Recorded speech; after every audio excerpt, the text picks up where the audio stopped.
تکبیر، نعرہ رسالت۔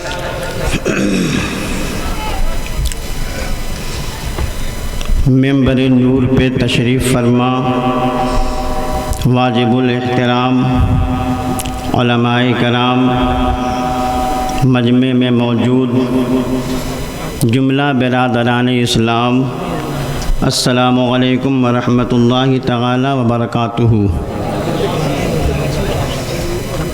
الحمد للہ الذی ابدع الافلاک والارضین، والصلاة والسلام علی من کان نبیا وآدم بین الماء والطین، وعلی آلہ واصحابہ اجمعین، اما بعد فاعوذ باللہ من الشیطان الرجیم، بسم اللہ الرحمن الرحیم۔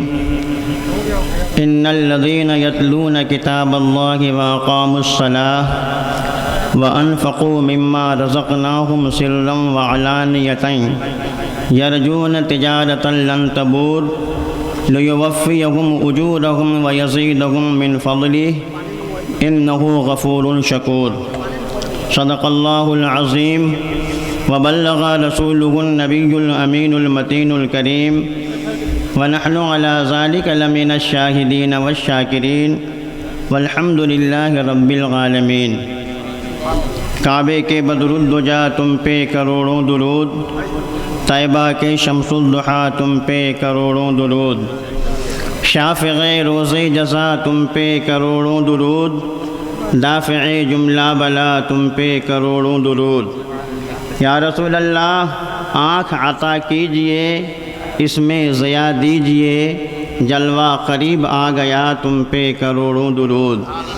یا حبیب اللہ، کام وہ لے لیجئے تم کو جو راضی کرے، ٹھیک ہو نام رضا تم پہ کروڑوں درود، کعبے کے بدر الدجا تم پہ کروڑوں درود۔ نہایت والہانہ عاشقانہ انداز میں جھوم جھوم کر درود پاک کا نذرانہ عقیدت بآواز بلند پیش کریں اور پڑھیں، اللہم صلی علی سیدنا و شفیعنا حبیبنا و نبینا مولانا محمد بارک وسلم، صلو علیہ صلاۃ و سلام علیک یا رسول اللہ صلی اللہ تعالی علیہ وسلم۔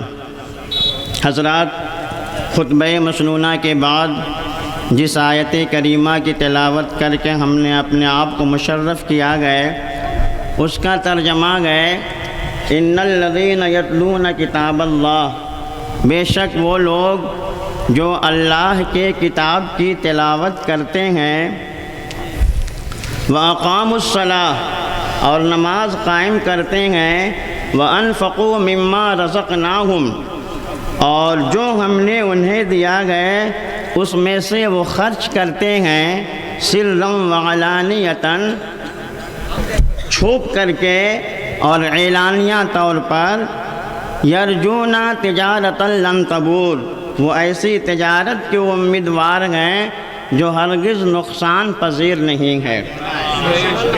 حضرت حافظ سلیمان علیہ الرحمۃ والرضوان کی سعادت مندی کو دیکھیے، آپ قرآن کی تلاوت بھی کرتے تھے، نماز بھی قائم فرماتے تھے، اور قرآن کے حقوق کی تحفظ بھی فرمایا کرتے تھے، اور قرآن کی آیتوں پہ غور و فکر بھی کیا کرتے تھے، اور قرآن کے اوامر کی بجا آوری بھی کرتے تھے، اور اس کے نواہی سے اجتناب بھی کیا کرتے تھے۔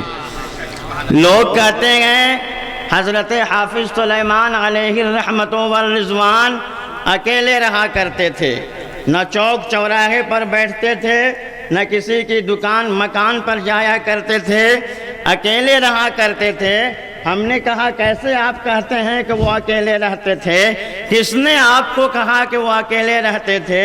تو اس نے کہا کسی کے کہنے کی کیا ضرورت ہے، ہم نے خود دیکھا ہے اپنے گھر میں وہ اکیلے رہا کرتے تھے۔ میں کہتا ہوں آپ نے غلط دیکھا ہے، وہ اکیلے نہیں رہا کرتے تھے، جب انہیں خدا سے بات کرنے کی مرضی ہوتی تھی تو نماز میں کھڑے ہو جایا کرتے تھے، اور جب خدا کی بات سننے کی مرضی ہوتی تھی تو قرآن مقدس کی تلاوت میں لگ جایا کرتے تھے۔ کبھی وہ خدا کو اپنی سنایا کرتے تھے اور وہ کبھی خدا کی سنا کرتے تھے. تو یہ غلط ہے کہ حضرت حافظ سلیمان اکیلے رہا کرتے تھے. سچائی یہ ہے کہ وہ ہمہ وقت اللہ تبارک و تعالیٰ کے ساتھ رہا کرتے تھے. اللہ کے پیغمبر، ہمارے آپ کے پیغمبر جناب محمد الرسول اللہ صلی اللہ تعالی علیہ وآلہ وسلم فرماتے ہیں کہ جب اللہ سے بات کرنے کا ارادہ ہو تو قرآن کھول کر بیٹھ جایا کرو. اللہ تبارک و تعالیٰ کی مقدس رسی ہے وہ مقدس رسی ہے قرآن شریف، جس کا ایک سرا تلاوت کرنے والے کے ہاتھ میں ہوا کرتا ہے تو دوسرا سرا اللہ تبارک و تعالیٰ کے دست قدرت میں ہوا کرتا ہے. حافظ قرآن کانفرنس میں تشریف لانے والے میرے ملت کے نوجوانوں، ایک حدیث شریف سن لیجئے. ہمارے آپ کے پیغمبر جناب محمد الرسول اللہ صلی اللہ تعالی علیہ وآلہ وسلم فرماتے ہیں اذا مات حامل القرآن اوحى اللہ الی الارض. جب حافظ قرآن انتقال کر جاتا ہے تو پاک پروردگار عالم زمین کو وحی فرماتا ہے، زمین کو حکم دیتا ہے اللہ تأکلی لحمہ، کہ اے زمین اس حافظ قرآن کے جسم کو نہ کھانا. فتقول، تو زمین عرض کرتی ہے یا رب کیفا آکلو لحمہ، اے میرے پروردگار عالم میں اس کے جسم کے گوشت کو کیسے کھا سکتی ہوں جبکہ تیرا قرآن اس کے سینے میں ہے. پتہ چلا، معلوم ہوا حضرت حافظ سلیمان علیہ الرحمت والرضوان جب قرآن کو اپنے سینے میں لے لیے تو ان کے جسم کو مٹی نہیں کھا رہی گئے. تو جس پیغمبر پر پورا قرآن نازل ہوا گئے اس پیغمبر کے جسم کو مٹی کیسے کھا سکتی ہے. پتہ چلا، معلوم ہوا میرے ملت کے نوجوانوں، نعرہ تکبیر، اللہ اکبر، نعرہ رسالت، یا رسول اللہ، نعرہ رسالت، یا رسول اللہ، حافظ سلیمان علیہ الرحمہ، زندہ باد، حافظ سلیمان علیہ الرحمہ، زندہ باد، نعرہ تکبیر، اللہ اکبر، نعرہ رسالت، یا رسول اللہ. سبحان اللہ. میرے ملت کے نوجوانوں، حافظ قرآن کانفرنس سے یہ پیغام لے کر کے جاؤ کہ وہاں بھی جھوٹا ہے، میرا پیغمبر زندہ ہے. اسی لیے ہم کہا کرتے ہیں ہم اہل سنن کا عقیدہ ہے واللہ وہاں بھی جہنم کا خندہ ہے واللہ. جو مردہ کہے خود ہی مردہ ہے واللہ، تو زندہ ہے واللہ، تو زندہ ہے واللہ، میرے چشم عالم سے چھپ جانے والے.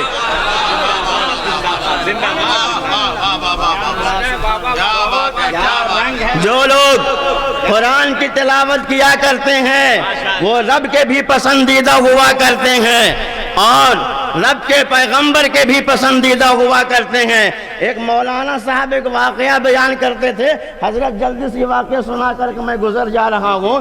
ایک مولانا صاحب فیاض بھائی ایک واقعہ بیان کرتے تھے. وہ مولانا صاحب مدرسہ چلایا کرتے تھے. ایک شخص جو گئے سرکاری نوکری سے ریٹائر ہوا، فارغ البال ہو کر کے جو گئے مدرسے میں بچوں کی نوکری کرنے کے لیے آیا. اپنی پیٹھ میں کبھی وہ گیہوں کی بوری لے کر کے آتا، کبھی چاول کی بوری لاتا تھا اور کبھی آٹا کی بوری لاتا تھا. بچے بڑے شریر ہوا کرتے ہیں. جب بچوں نے ان کو دیکھا کہ اپنی پیٹھ پر یہ آٹا چاول کی بوری لاتے ہیں تو بچوں نے ان کو گدھا کہنا شروع کر دیا. کچھ دن کے بعد حضرت ان کو معلوم ہو گیا کہ بچے ہمیں گدھا کہا کرتے ہیں. جب ان کو معلوم ہوا تو اپنی پیٹھ سے ساری بوری پھینکی اور کہا میں ان کی خدمت کرتا ہوں اور یہ مجھے گدھا کہا کرتے ہیں، آج کے بعد سے میں ان کے مدرسے میں کام نہیں کروں گا. وہ اپنے گھر چلے گئے. جب گھر گئے رات میں سوئے تو مقدر جاگا. دیکھتے کیا ہیں کہ میدان قیامت قائم ہے اور جہنمیوں کے جہنم میں جانے کا فیصلہ ہو رہا ہے، جنتیوں کے جنت میں جانے کا فیصلہ ہو رہا ہے. جب اس مدرسے کے بچوں کی باری آئی پاک پروردگار عالم نے فرمایا جاؤ تم لوگ سب کے سب جنتی ہو، جنت میں چلے جاؤ. وہ بچے اسٹرائک کر گئے، رک گئے، کہنے لگے مولا ہم نہیں جائیں گے جب تک میرا گدھا میرے ساتھ جنت میں نہیں جائے گا، ہم کبھی جنت میں نہیں جا سکتے ہیں۔ پاک پروردگار عالم نے ان بچوں کے کہنے کی وجہ سے اس خادم کی بھی بخشش فرما دے۔ جب وہ صبح کو بیدار ہوتا ہے تو سارا بوریا بستر اٹھا کے پھر مدرسہ آ جاتا ہے اور کہتا ہے بچوں تم مجھے گدھا کہو، تم مجھے گھوڑا کہو، تم مجھے کتا کہو، جو کہنا ہے کہو، اب ہم یہیں مریں گے، یہیں رہیں گے، یہیں مٹیں گے۔ تو مدرسے میں پڑھنے والوں بچوں کے خدمت کرنے سے پاک پروردگار عالم خوش ہوا کرتا ہے اور اس کا محبوب بھی خوش ہوتا ہے۔ وآخر دعوانا الحمدللہ رب العالمین۔